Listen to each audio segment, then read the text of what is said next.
Hey guys, and welcome to another video on the road by Trump Vegan and Frodo.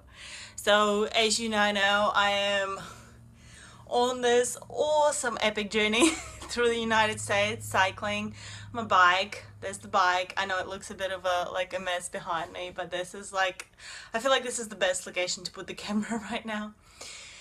Anyway, things are excellent. They're going so great. I'm two-thirds into state Missouri, and you know, it's going just really good.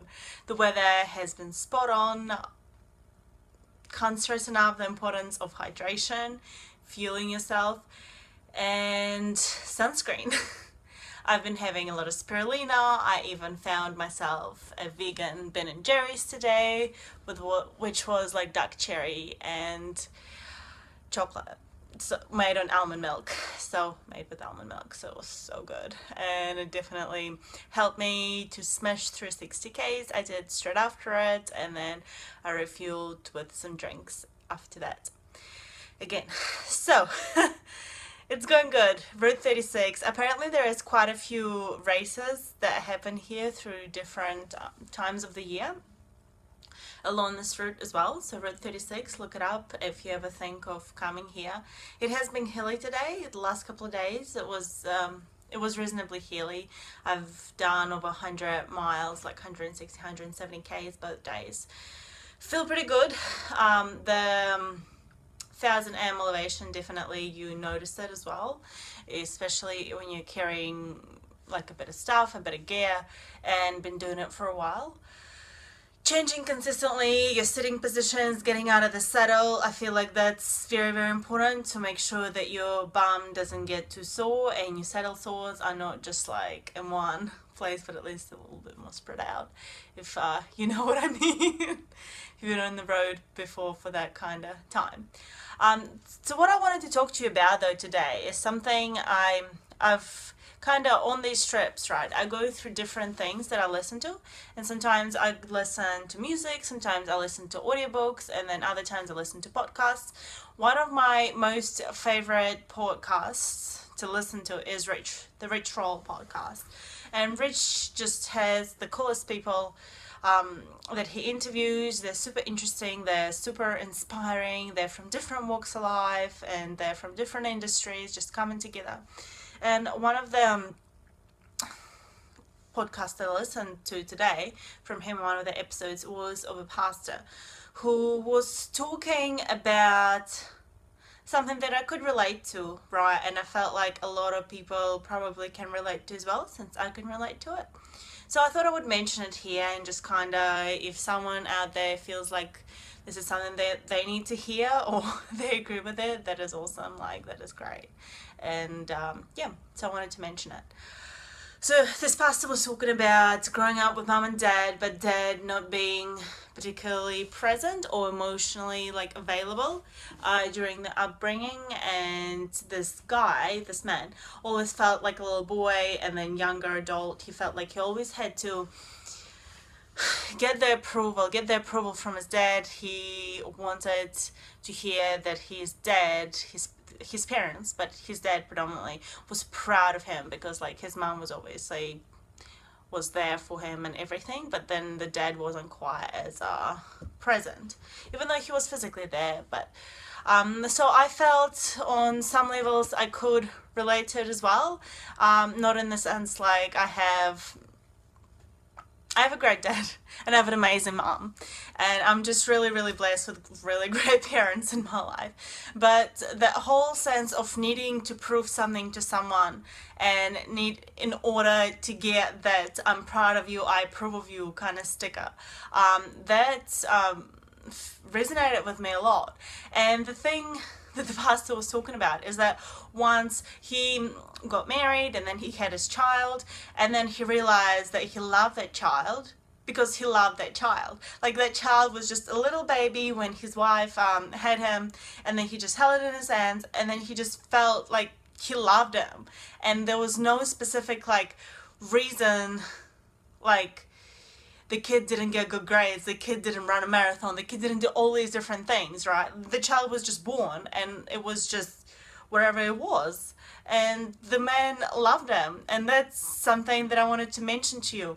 You don't have to prove anything to anyone. You don't have to try and be an ultra endurance crazy athlete or a Nobel Prize winner or, I don't know, CEO of some crazy big company in order to be loved. You're loved as you are, you're perfect as you are, and just accept that, and accept that you don't have to do anything extra and crazy to be loved, right? If you believe in God, if you believe in universe, like, you are loved as you are.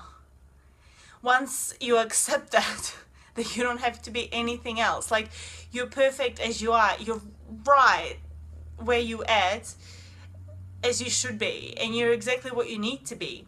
And once you accept that and you realize that, you will allow yourself to grow and further develop into something that you want to be because of you, because you feel there is a calling towards it, there is a pull towards it. Not because you're trying to prove something to someone, or you're trying to get, I'm proud of you, or you're trying to get, I accept you, or something like that. Of course, it's awesome to tell other people that we're proud of them and that we love them and that we accept them as they are and all these different things. But as a human being, whatever situation you're in, wherever you're at, and whatever relationships you might have with, you know, your parents, your friends, and whatever else, remember that you are enough for someone to love you. You are enough to be great, to be courageous, to be considered a champion, an amazing human being, a great, inspiring, and aspiring person. So cherish that, love that in you, and you're loved by the greater sense, the greater consciousness, God, as you are. You're loved because you're loved. It's like all through the Bible as well. No, it's funny because I was also like, in the podcast, the priest was talking through like different things of the Bible, and that's like really cool. I don't know, that just really resonated with me, that like you don't have to prove anything to anyone. So you only do things that you feel like you have to do. There is a calling to do them, not because you're trying to please someone or prove something to someone or get someone's approval. That's the message that I want to get to you.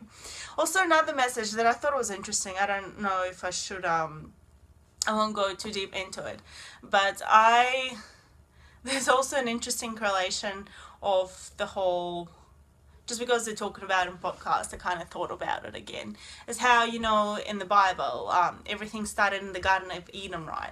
And when there were plants and trees and seeds and herbs and everything for humans to eat. And then once we sinned, there is like all this mess a bit in between, right?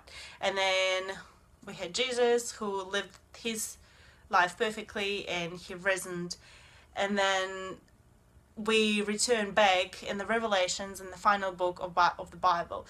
There's a talk about the garden as well. I don't obviously remember the exact quotations and stuff. I don't have a Bible in front of me and I'm using the phone to record the video. But there's like a return to the garden as well. So I feel like there is like this arch, right? And we start in the garden, we end in the garden. And see, that's like another thing. Oh man, I can just go into it, but I'll stop the rant too. I try not to rant too much, but the original intention, I feel, if you believe in the Bible, if you read the Bible, is for that Garden of Eden, humans to live in that Garden of Eden, which means the initial intention was for humans to look after animals, protect them and take care of them, but predominantly be herbivores and live off the trees and the plants and the berries and the fruits and things like that. And I definitely resonate with that, being vegan and whatnot. Okay, and only after humans have sinned, then God decided to give them skins to cover them up and do all those kind of things. But I actually have done a whole other video on this. I've done like 4 different videos on religion. Now, anyway, I'll stop this now here. It's 9.5 minutes. Remember, wherever you are, whatever you're doing, you're greatly loved. Stay true to yourself. Remember that you can't please everyone. And if you're pleasing one person, someone else will complain, so then you're not doing something right, or this would like this done this way and that done this way. The main thing is, Do what you feel is the right thing to do. Act with kindness and compassion towards everyone, and try to do the best you can with what you have available to you, and do what you think is the right thing to do in the best way possible to accommodate yourself and those around you, and accommodate in the sense of, you know, whatever you are, wherever you are providing and stuff, in the non-selfish, compassionate manner, compassionate way. Anyway, we'll end this video here. Trip is going epic. I am so happy that I'm doing it. I'm feeling very fit, especially dragging heavier bags and heavier things, and it's like a new country, a whole new experience. And they still speak English over here. Even half the time they can't like figure out what I'm saying, or they're trying to like they like to do this age guessing game, and everyone thinks I'm like 18 or 19 over here. I'm like, thank you. Anyway, I hope you're having a beautiful, wonderful day. I'm in excellent spirits, and I wish these amazing, joyful, happy spirits upon you as well, and hope you are living your dreams and following your adventures and your journeys and your passions. And I'll see you again soon. Have an awesome day. Thanks for watching. Bye.